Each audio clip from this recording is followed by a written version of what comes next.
օրինական կերպով ընդունում են աշխատանքի։ Բացարձակապես օրինական կերպով, հատկապես հաշվապահներին կամ ֆինանսական գիտելիքներ ունեցող քաղաքացիների կամ այն քաղաքացիներին, ասեմ ավելին, որ նման աշխատանքներ կատարելու համար պարտադիր է համարվում տնտեսագետի որակավորումը։ Այս քաղաքացիներին հավաքագրում են, ընդունում են աշխատանքի, նրան հանձնարարականներ են տալիս, որ այս գումարները պիտի փոխանցեն ընդամենը այս ինչ հաշվի համարների միջև, այդ օրինական աշխատանքը քաղաքացին կատարելով, ստացվում է, որ քաղաքացին մասնակից է դառնում հանցագործության, քաղաքացին բերման է ենթարկվում, քաղաքացին պատասխանատվության է ենթարկվում, ինչի, որովհետև այդ գումարները պարզվում է ինչ-որ հանցավոր գումարներ էին, ինչ-որ թալանված գումարներ էին, ինչ-որ խարդախ գումարներ էին, հիմա այն քաղաքացին, որ օրինական կերպով ընդունվել էր աշխատանքի, նա արդեն քրեական գործով, այսպես ինքը անցնում է իբրև հանցավոր եւ դատարանները իբրև պատասխանող։ Սա էլ է ըստ մեր գնահատականների խարդախության եւ կիբերհանցագործության զոհ։ Տեսեք, դուք ասացիք, որ 2020 թվականից ի վեր այն գործերը, որոնք կային, իրավապահ մարմիններում որևէ մի գործով վերջնական, այսպես ասած, դատական ակտ օրինակ գոյություն չունի։ Իսկ իրավապահ մարմինները ինչ են արձանագրում, ինչ են ասում, ինչու գործը տեղից առաջ չի շարժվում։ Բացատրությունները շատ են։ Բացատրությունները հետևյալն են, հանցագործությունները տեղի են ունեցել Հայաստանի Հանրապետության տարածքից դուրս, հանցավոր խմբերը գործել են Հայաստանի Հանրապետության տարածքից դուրս, հետևաբար նրանց օտարերկրյա գործընկերները պետք է բացահայտեն հանցագործությունները։ Բացատրությունները շատ են, բայց բացատրությունները ընդունելի չեն, բացատրությունները բավարար չեն, բացատրությունները չեն վերականգնում քաղաքացիների ֆինանսական իրավունքները։ Ֆինանսական տարական վերահսկողություն պիտի սահմանվի երկրում։ Քաղաքացիների տարական ֆինանսական իրավունքները պետք է պաշտպանված լինի Հայաստանի Հանրապետությունում։ Չեն կարողացել, չեն արել, չեն պաշտպանել, թերացել են։ Հիմա չպետք է խուսափեն պատասխանատվությունից, հիմա չպետք է խուսափեն քաղաքացիներին փոխհատուցում տրամադրելուց։ Չեմ հասկանում, այս ինչ վիճակ է, հանցագործությունը չեն բացահայտում, քննությունները անվերջ տևում են, քննվում են, քաղաքացիների ֆինանսական իրավունքները չեն վերականգնվում, չեն փոխհատուցվում գումարները, պետությունը պետք է ուժեղ լինի ոչ միայն հարկեր հավաքելուց, այլ նաև քաղաքացիներին պաշտպանելուց եւ քաղաքացիներին պաշտպանություն տրամադրելուց պետք է պետությունը ուժեղ լինի։ Մենք եկել ենք պետությանը ուժեղացնելու, մենք եկել ենք պետությունից պահանջելու ուժ եւ այս ամբողջ ակցիաները մի նպատակի է ծառայում։ Սա ոչ միայն ֆինանսական պահանջներ են, սա պետություն եւ քաղաքացի հարաբերությունների մասին է ամբողջ իրադարձությունները տեղի ունենում։ Ինչ հարաբերություններ ունի պետությունը քաղաքացիների հետ։ Ինչի է պետությունը հետևողականորեն իր վստահությունը նվազեցնում եւ կորցնում քաղաքացիների մոտ։ Տեսեք, դուք ասացիք, որ իրազեկումը պատշաճ չեք համարում, չեք գնահատում, պետությունը թերացել է իր աշխատանքում, բայց նաև ձեր խոսքում նշեցիք, որ նոր զեղծարարություններ են ի հայտ գալիս, այսինքն ստացվում է, որ պետությունը ինչքան էլ ջանք գործադրի, փորձի իրազեկել, այդուհանդերձ զեղծարարները գտնում են ճանապարհներ, այստեղ հիմա պետությունը ինչ պետք է անի, որ մի քաղաքացուն փոխհատուցի։ Ես համաձայն եմ, հանցագործությունների բնույթն են այդպես։ Ամեն օր կարող են ծնվել նոր հանցատեսակներ, բայց պետական մարմինների եւ պետական համակարգերի միակ ֆունկցիան քաղաքացիներին իրազեկումը չէ։ Նրանք ավելի լուրջ գործերով պետք է զբաղվեն։ Մենք հասարակական գործիչներս, դուք լրատվամիջոցներդ, մենք պետք է իրազեկման գործողությունները իրականացնենք, որն էլ այս պահին նաև իրականացնում ենք։ Սա պետական գործառույթ չէ։ Պետական պարտականությունը միայն ու միայն իրազեկմամբ չի բավականացնում եւ չի սահմանափակվում դրանով, հա։ Պետությունը ավելի լուրջ գործողություններ, հա, պետք է անի, օրինակ կարելի է այդ համակարգերի, այդ հանցավոր կայքերի հասանելիությունը Հայաստանում սահմանափակել։ Նրանք այս հարցին էլ ունեն պատասխան։ Բայց չի բավարարում, այդ պատասխանները մեր համար անընդունելի է, սա նրանց խնդիրներն է, սա մեր խնդիրները չի, մեզանից ակնկալում են լուծումներ։ Ես նրանց փոխարեն աշխատավարձ չեմ ստանում, որ նրանց փոխարեն նստեմ ու մտածեմ կամ մշակեմ ինչ-որ լուծումներ։ Այո, լուծումներ կա։ Մենք մի լուծում առաջարկել ենք, մենք նաև ունենք մշակած երկրորդ կամ երրորդ լուծումը, սակայն մեզանից լուծումներ ակնկալելով դա խոսում է նրանց անգործության մասին, նրանց անկարողության մասին,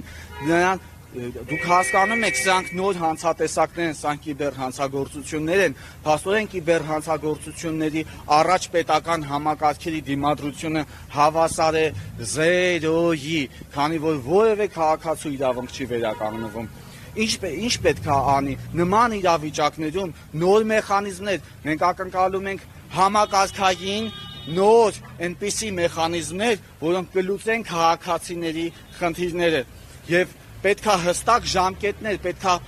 վերջապես պետք է ամեն ինչ լինի հաշվելի եւ պետք է ամեն ինչ ունենա չափողականություն։ Չի կարելի քաղաքացուն անընդհատ սպասեցնել եւ անհույս սպասեցնել։ Այստեղ հավաքվել են քաղաքացի, ովքեր 1 տարի, 2 տարի, 3 տարի, 4 տարի շարունակ քաղաքացին դիմել է քննչական մարմիններին, 4 տարի շարունակ քրեական գործը քննվում է եւ արդյունքում ոչինչ։ Եկեք այդ սոցիալական գովազդները, որը պատտվում են, ներողություն, գովազդները, որ սոցիալական կայքերում պատտվում են, գոնե ձեր բողոքի ցույցերից, գործողություններից հետո որոշները արգելափակվել են, թե դրանք շարունակելի գալիս են ու այս տուժողների խումբը շարունակում է մեծանալ։ Տուժողների խումբը ցավոք սրտի շարունակում է մեծանալ։ Ուրեմն մեր ակցիաներից, մեր բողոքի ակցիաներից հետո փակվել է միայն Hello-Bit հարթակը։ Hello-Bit հարթակին նույն ձևով, ինչ տրամաբանությամբ Հայաստանի Հանրապետությունում գործում է Hello-Bit հարթակը, փոխարինող այլ հարթակ կա, որ նույն Hello-Bit-ի բաղադրիչն է, նույն Hello-Bit-ի ինտերֆեյսն է, նույն Hello-Bit-ի տրամաբանությունն է, ուղղակի այստեղ անունն է փոխված, անունը ես այս պահին չեմ հիշում, մենք 16 մի հատ հիշացրեք ինձ այդ Hello-Bit-ին փոխարինող հարթակի կեղծ անունը ինչ-որ կոկ գոլդ է այդ հարթակի անունը, այսինքն տեսեք ինչ է կատարվում, եթե հանցագործությունը խոսանք կոնկրետ Hello-Bit-ի մասին, չնայած ես այսօր որոշել եմ խոսալ Ավրորայի մասին, բայց հիմա խոսանք Hello-Bit-ի մասին, որովհետև Hello-Bit-ի ուժած քաղաքացիների քանակը ըստ մեր հաշվարկների անցնում է 40,000-ի սանդղակը, այսպիսի մեծ թվեր ունենք, խոսենք Hello-Bit-ի մասին, Hello-Bit-ը երբ որ գործել է Հայաստանում, նախ գործել է 1 տարուց ի վեր, պետական մարմիններից, դպրոցներից, մանկապարտեզներից բաժանվել են օգնություններ, նվերներ երեխաներին եւ ունեն քաղաքացիներ, որ ներդրում են արել հետևյալ տրամաբանությամբ, գովազդներ են տեսել կայքերում, գովազդներ են տեսել մարդաշատ վայրերում, գովազդներ են տեսել սուպերմարկետների առաջ, առևտրի մեծ կենտրոնների առաջ, դեղատների առաջ, գնացել են տուն, տեսել են երեխան, ստացել է նվեր, որի վրա գրված է Hello-Bit, վերջապես բոլորն ասում են, եւ վերջապես ինքը ճանաչում է այնպիսի մարդկանց, ովքեր ունեցել են շահույթ, ապա ինչի ինքը չպետք է ներդրում աներ, վաճառել է վերջին ունեցվածքը, ունեցած միակ կովը, գյուղի բնակիչը,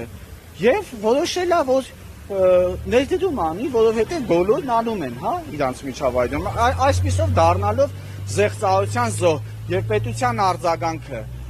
երբ որ արդեն զանգվածային կերպով հանցագործությունը տեղի էր ունեցել, ավարտվել էր, ուժել էին մոտավորապես 50,000 հոգի,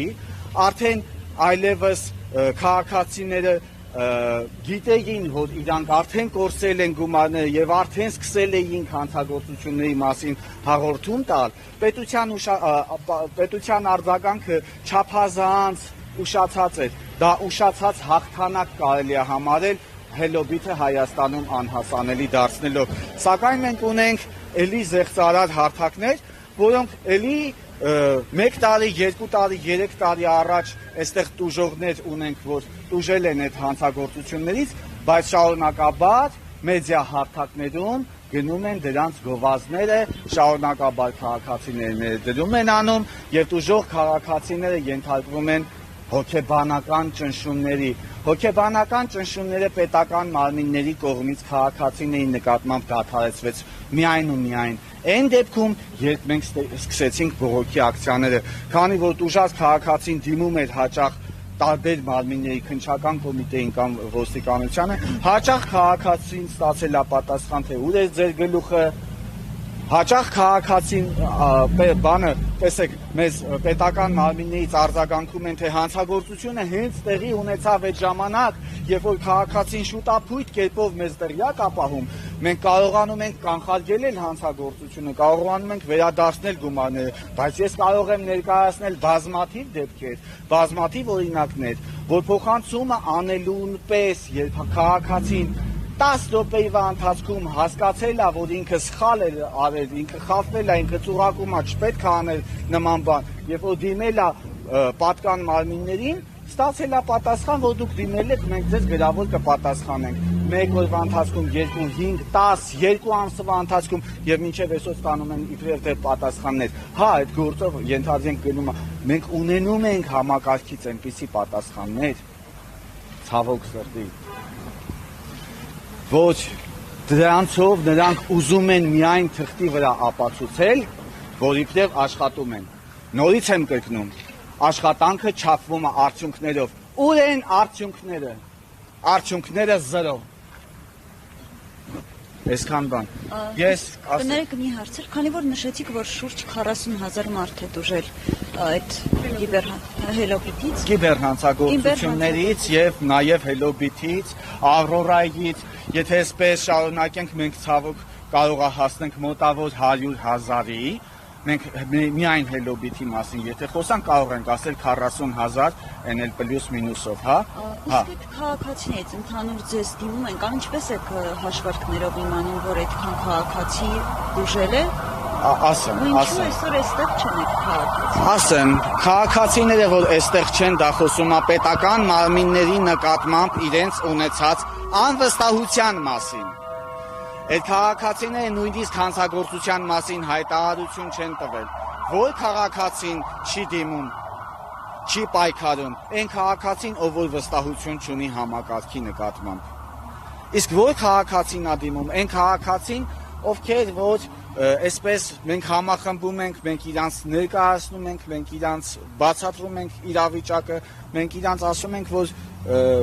եթե խախտվել է ձեր իրավունքը, ապա պետք է պայքարել իրավունքի վերականգնման համար։ Իսկ մի բան էլ, քանի որ նշեցիք, որ նույնիսկ այս դեպքերից հետո էլի քաղաքացիներ լինում են, որոնք կրկին օգտվում են այդ կիբերհանցագործություններից, ինչի հետ եք դա կապում, օրինակ ինչու են շարունակում օգտվել։ Տեսեք, գիտակցաբար քաղաքացին չի գնում հանցագործության զոհ դառնալու։ Հանցագործության զոհ կարող ենք դառնալ ես եւ դուք։ Այդպիսով նաեւ կիբեր հանցագործության զոհ կարող ենք դառնալ ես եւ դուք, որովհետեւ երբ որ իրադարձությունը տեղի է ունենում, ի սկզբանե մենք չգիտենք, որ դա հանցագործություն է։ Մենք չենք պատկերացնում, որ մենք ընկել ենք իրական ծուղակում։ Հանցագործությունները տարբեր կիբեր հանցագործությունները հատկապես տարբեր բնույթ են կրում, տարբեր տեսակի են լինում, տարբեր ծուղակներ են մշակվում։ Յուրաքանչյուր քաղաքացու հետ աշխատում է մի հսկայական մասնագիտացված բանդա, որտեղ ներգրավված են ֆինանսիստներ, իրավաբաններ, հոգեբաններ, տարբեր մասնագետներ։ Նրանք այնպիսի վստահություն են առաջացնում քաղաքացու մոտ, որ այնտեղ մենք ունենք դեպքեր, որ ռիսկը հավասար է 0-ի եւ եթե իմ կյանքում, ձեր կյանքում նման իրավիճակ առաջանար, գուցե մենք էլ դառնայինք զեղծարարության զոհ, կիբերհանցագործության զոհ, այդպես։ Այս պահին մենք ուզում ենք հանցագործության մասին նոր հաղորդումներ ենք մեր հետ բերել։ Մենք ուրեմն մինչ այս պահը Քննչական կոմիտե եւ գլխավոր դատախազություն մուտք են արել 270-ից ավելի հանցագործության մասին հաղորդումներ։ Այսօր քաղաքացիները նորից մոտեցել են իրենց հետ բերելով նոր հանցագործության մասին հաղորդումներ։ Մենք այսօր նորից պետքա մուտք անենք, այո, մենք կարևորում ենք քննչական գործողությունները, այո, մենք կարևորում ենք, գտնում ենք անհրաժեշտ, որ գործը պետքա քննվի, բայց նորից եմ կրկնում, գործի քննությունը փաստորեն փաստերի վրա հիմնված եկեք խոսանք, գործի քննությունը փաստորեն չի վերականգնում քաղաքացու իրավունքը, բայց այնուամենայնիվ մենք հանցագործության մասին հաղորդումները շարունակելու ենք մուտք անել։